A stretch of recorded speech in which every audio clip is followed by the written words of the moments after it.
오늘 우리에게 주시는 하나님의 말씀 예레미야 43장 1절에서 13절까지의 말씀입니다. 오늘 43장 말씀은요, 42장에 유다 백성들이 하나님께 묻습니다. 우리가 어떻게 해야 됩니까? 그럴 때에 하나님께서는 10일간의 말미를 두고 예레미야를 통해서 말씀을 해주셨습니다. 그 말씀의 핵심은 이곳을 떠나지 말라라는 것이었습니다. 유다를 떠나지 아니하면 하나님께서는 이 느부갓네살을, 내 종 느부갓네살을 통해서 너희를 구원할 것이다, 이렇게 얘기를 했단 말이에요. 그런데 이들이 그 말씀을 들은 데에서 어떤 반응을 펼쳤느냐, 그것이 오늘 43장의 말씀에 등장하고 있습니다. 그들은 말씀을 들었습니다. 그런데 그 반응으로 이렇게 얘기를 하는 겁니다. 네가 거짓말을 한다, 예레미야를 통해서 너는 거짓말쟁이다 라고 얘기를 하고 있습니다. 이렇게 얘기한 사람이 누구냐면 요한왕과 모든 오만한 자들이다 라고 오늘 본문은 가르쳐 말하고 있습니다. 이 오만한 자들, 요한왕과 모든 지도자들, 모든 백성들이다 이렇게 말하지 않고 오만한 자들이다 라고 표현했습니다. 이 말은요, 이들이 애굽 땅에 가기 위해서 하나님께 질문을 했지만 이미 마음에는 애굽으로 가 있었습니다. 하나님께서 이렇게 얘기하든 저렇게 얘기하든 그들은 바꿀 마음이 전혀 없었습니다. 그럼에도 불구하고 형식상 하나님께 물어보는 그런 오만함을 가진 자였다라는 것을 여기에서 우리는 알 수 있다는 것입니다. 자, 이 오만한 자들이 하나님이 말씀하셨음에도 불구하고 그를 처음부터 생각도 하지 않고 탁 잘라서 무시해버리는 거예요. 그렇게 하는 행위가 바로 여기에서 네가 거짓말을 하는도다 라고 얘기하고 있는 겁니다. 그러면서 바룩이 너를 부추겨 가지고 우리를 대적하여서 갈대아 사람에 넘겨서 죽게 만드는 것이구나, 바벨론으로 붙잡아 가게 하려 함이구나 라고 얘기를 하고 있습니다. 자, 이 말에는 있잖아요, 반은 맞고 반은 틀렸습니다. 무슨 말이냐면 하나님은요, 바벨론으로 붙잡아 가게끔 하는 것이 하나님의 뜻입니다. 그런데 갈대아 사람의 손에 넘겨 죽이는 것은 하나님의 뜻은 아니라는 것이죠.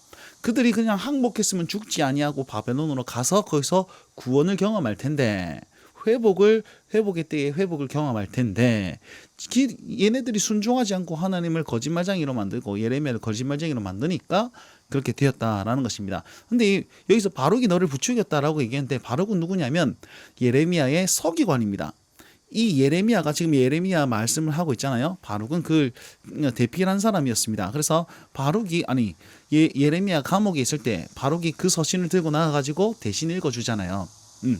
그렇게 했던 사람이 바룩이었습니다. 근데 이 사람들은 지금 바룩이 친바벨론파다라고 생각하고 예레미야도 거기에 속아서 이렇게 얘기하고 있는 것이다, 이렇게 얘기를 하고 있는데 그 근거는 성경에서 찾을 수가 없습니다. 아무튼 이렇게 생각하는 것은 하나님 앞에 종교적인 관점에서도 너는 거짓말쟁이고 정치적 입장에서도 너는 우리의 반대편에 있다라고 몰아세우고 있는 모습을 우리는 확인할 수 있습니다.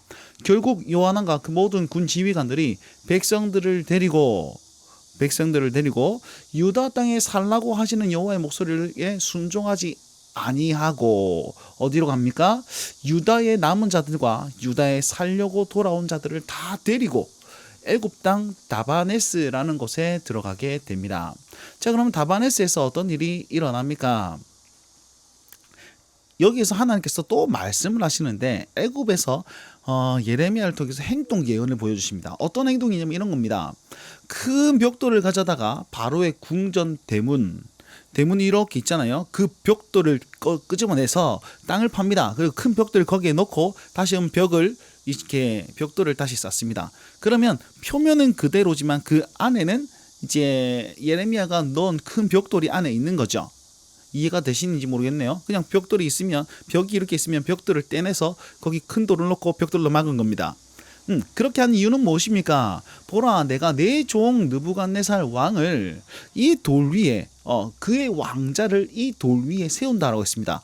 그리고 그 위에 큰 장막을 그 위에 칠 것이다, 이렇게 얘기했단 말이에요. 지금 바로의 궁전 대문입니다. 거기에 이제 큰 돌을 넣었으니까 그 위에 왕자를 세우겠다라는 말은 이 바로의 정권이 무너지고 바벨론 왕이 느부갓네살이 거기에 진정한 통치자가 될 것이다라는 것을 얘기하고 있는 것이고, 그 위에 큰 장막 궁전을 세우겠다, 그 바벨론 왕 느부갓네살 처소를 세우겠다 이런 뜻이지 않습니까? 결국 무슨 말이냐면 애굽 왕은 망할 것이고 바벨론의 느부갓네살 왕이 그들 위에 설 것이다라는 것을 이렇게 행동 예언으로 보여준 것입니다.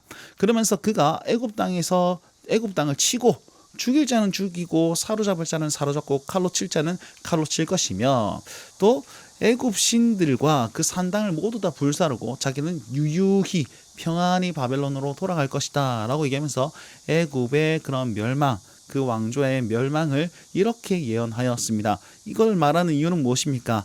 이곳이 평안의 장소가 아니라는 것을 유다 백성들에게 알려주고 있는 것이죠. 자, 오늘 이 말씀을 기억하시면서 우리 삶에 한번 적용해 봅시다. 여러분, 요한왕과 그 사람들을 오만한 자라고 했지 않습니까? 그들이 불순종하게 된 계기는 무엇이냐면 그 오만함 때문입니다.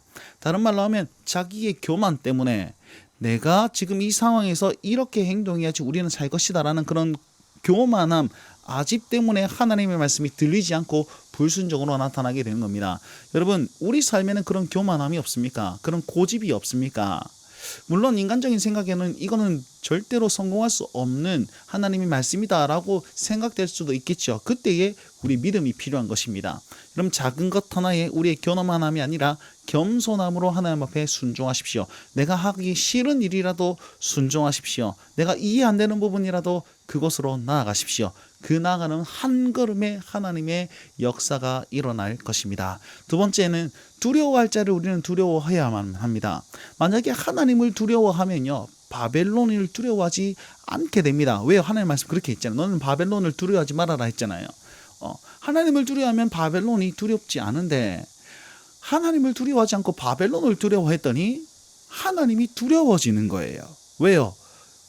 바벨론을 통해서 이 애굽을 치게 될 것이니까 그렇게 되는 겁니다. 하나님의 말씀에 순종했다면 바벨론도 두렵지 않고 그 무엇도 두렵지 않을 텐데 다른 것을 더 두려워하니까, 다른 것을 더 의지하니까 두렵고 떨린 하나님을 경험하는 그런 심판을 경험하게 되더라는 것입니다. 자, 우리는 무엇을 그렇게 두려워하고 있습니까?